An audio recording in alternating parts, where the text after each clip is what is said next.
मैं महाराज जी बस ये पूछना था, बहुत कन्फ्यूज़न है कि जैसे मैं शादीशुदा हूँ, मेरे पति हैं, पर जीवन में बहुत सारी ऐसी परिस्थितियाँ आई जब पति का भी साथ नहीं था। जहाँ साथ देना चाहिए वहाँ पिता ने भी थोड़ा सा हाथ छोड़ा, भाई ने भी थोड़ा सा वो किया। तो उन सब परिस्थितियों में मैं भगवान की शरण में गई और मैं उनको मतलब कौन से भाव से भजूं। मेरे को तो बस ये लगा कि आत्मा रूप में तो सारे स्त्री और पुरुष भगवान की पत्नी ही है, उसमें तो कोई वो नहीं। कथा में सुनी महाराज जी, और तो मैं ये मान रही थी कि जो भगवान जी उनकी शरण में जाने के बाद मेरे जीवन में बहुत परिवर्तन आया है, मेरे गुरु की कृपा से, मेरे भगवान जी की कृपा से। तो मैं ये समझ रही थी कि जब सब ने साथ छोड़ दिया और हर एक का काम मेरे कृष्ण ने किया, तो मैं उनको कांता भाव से भज सकती हूँ क्या? हाँ, भगवान को आप भज रहे हैं, ये श्रेष्ठ बात है। और संसार के लोगों के बारे में आप ये सोचो कि उन्होंने ना छोड़ा होता तो आप भगवान के इतने करीब ना पहुँचते। तो उनका धन्यवाद करो, थैंक यू करो, उनसे घृणा नहीं करना, उनसे ईर्ष्या नहीं करना, उनका थैंक यू कि आपकी वजह से हम भगवान के इतने करीब पहुँच पाए। और भगवान के करीब रह करके भगवान से संबंध रखो, बस संसार से बहुत ज़्यादा अटैच होने की ज़रूरत नहीं है, लेकिन संसार से घृणा भी नहीं करनी चाहिए।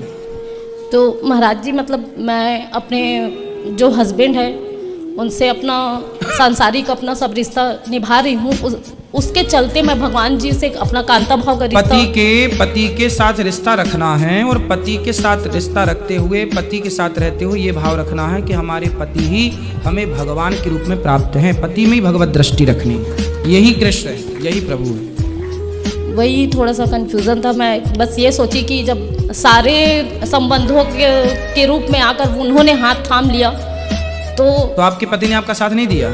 कुछ परिस्थितियां ऐसी बनी थी। कोई बात नहीं, पतियों की भी अपनी मजबूरियां होती हैं, कहाँ साथ दें कहाँ साथ ना दें, कितना साथ दें कितना साथ ना दें, कोई बात नहीं, इन बातों में कोई बात विशेष नहीं है।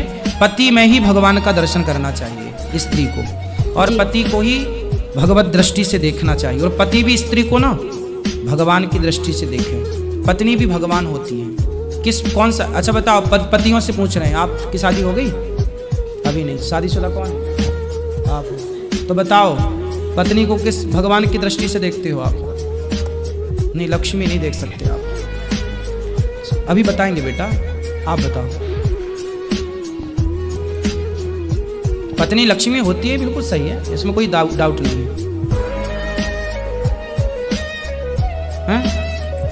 देखो आप लोग समझते नहीं है, जबकि बात बिल्कुल यथार्थ है कि हर पुरुष को अपनी पत्नी को ना किस रूप में देखना चाहिए। भगवान नारायण के 24 अवतार में एक अवतार है मोहिनी अवतार। कौन सा अवतार? मोहिनी मतलब स्त्री, मोहिनी अवतार है। तो आप सभी पुरुषों को ये रखना चाहिए कि हमारे भगवान ही हमारी मोहिनी बनकर के, पत्नी बनकर के हमारे पास है। तो अपनी पत्नी में भगवत भाव रखा करो, ये भाव रखा करो कि भगवान का जो 24वें अवतार में, 24 अवतारों में जो एक अवतार मोहिनी अवतार है, वो मेरी पत्नी ही मोहिनी है। और नारी को अपने पति में ये भाव रखना चाहिए कि भगवान नारायण के जो 24 अवतार हैं, उनमें एक अवतार कृष्ण अवतार है। यदि आपके पति शांत हैं तो 24 अवतारों में जो एक राम अवतार है, वो राम मेरे पति हैं। और जो तुम्हारा पति थोड़ा चंचल है तो कृष्ण, 24 अवतारों में एक अवतार कृष्ण है, वो कृष्ण मेरा पति है। तो पुरुष भी पत्नी पति को परमेश्वर भाव से देखे, और पुरुष भी पत्नी को परमेश्वर भाव से देखे। ये भाव रखना चाहिए हर पुरुष को और हर स्त्री को। तो आप भी मोहिनी हो अपने पति के लिए, और आपके वो कृष्ण हैं आपके लिए।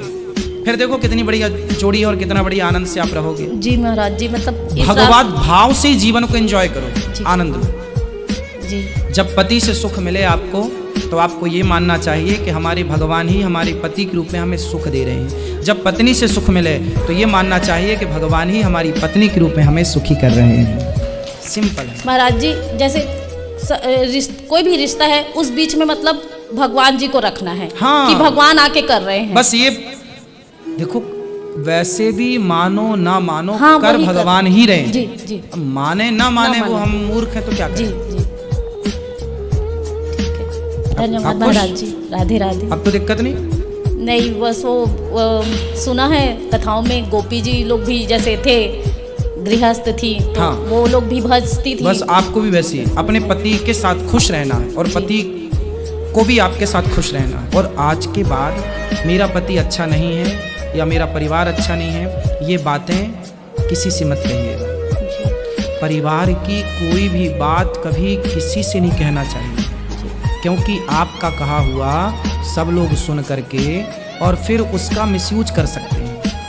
अपने अपने घरन का दुख ना कहियो रोई, सुन इठले हैं लोग सब, बांट न ले हैं कोई। ये दुनिया आपका दुख सुनती है और आपके सामने तो रोती है, रो रो के सुनेगी आपका, और आपके जाने के बाद हंस हंस के बताएगी कि देखो उनका ऐसा है, उनका ऐसा है। तो ये महाराज दुनिया जी, इठलाएगी। इसलिए अपने घर की बातें अपने अंदर रखा करो। अच्छा है आपने पूछा, आपने तो निश्चल भाव से पूछा, हम तो आपके माध्यम से सबको बोल रहे हैं जी कि देखो 19-20 तो सभी होता है। पति सबका बहुत अच्छा नहीं होता, पत्नी सबकी बहुत अच्छी नहीं होती, परिवार सबका बहुत अनुकूल नहीं होता, लेकिन उसी में उतार चढ़ाव में हम लोगों को जीवन तो गुजारना ही पड़ता है।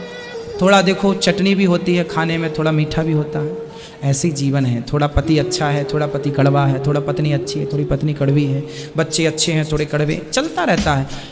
जीवन में इतना परेशान नहीं होना चाहिए, खुश रहना चाहिए और हर चीज़ भगवान की इच्छा मान लो। मुझे आप मेरी आरती उतार रहे हैं, ये भी प्रभु इच्छा है, और आप मुझे गालियाँ दे रहे हैं, ये भी प्रभु इच्छा है। ये दोनों इच्छा ईश्वर की है।